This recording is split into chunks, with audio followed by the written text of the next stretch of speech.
Évangile de Jésus-Christ selon saint Luc.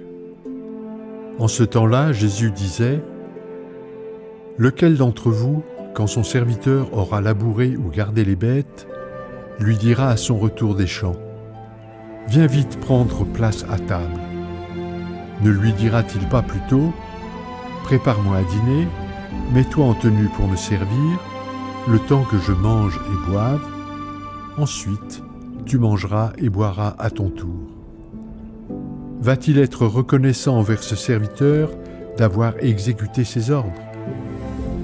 De même, vous aussi, quand vous aurez exécuté tout ce qui vous a été ordonné, dites : Nous sommes de simples serviteurs, nous n'avons fait que notre devoir.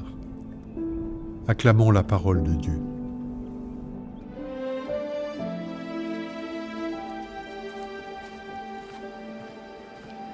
Plusieurs indices nous montrent que Jésus est lui-même impliqué dans la parabole qu'il raconte. Quand vous aurez exécuté tout ce qui vous a été ordonné. Qu'a fait Jésus si ce n'est d'avoir exécuté ce que son Père lui avait ordonné ? Nous sommes de simples serviteurs, nous n'avons fait que notre devoir. Jésus dit « nous ». Il se met aux côtés des simples serviteurs qu'il nous invite à être.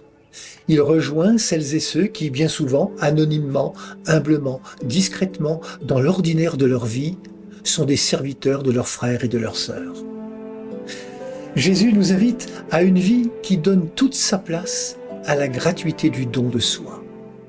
Il veut nous aider à comprendre que tout service que nous pouvons réaliser est gratuit, qu'il ne doit attendre aucune récompense et que grâce à cette attitude désintéressée, nous grandirons en joie. Pourquoi ?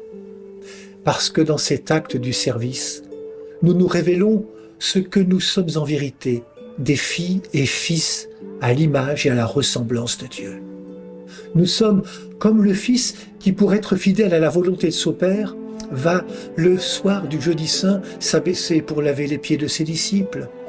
Nous deviendrons comme celui qui, en paradis, nouera le tablier pour servir l'humanité sauvée par son amour, qui n'est que don. Pour terminer, je vous laisse avec une parole de sainte Thérèse de Lisieux. Au soir de ma vie, je me présenterai devant le Seigneur les mains vides, vides de toute prétention et lourdes d'une immense confiance.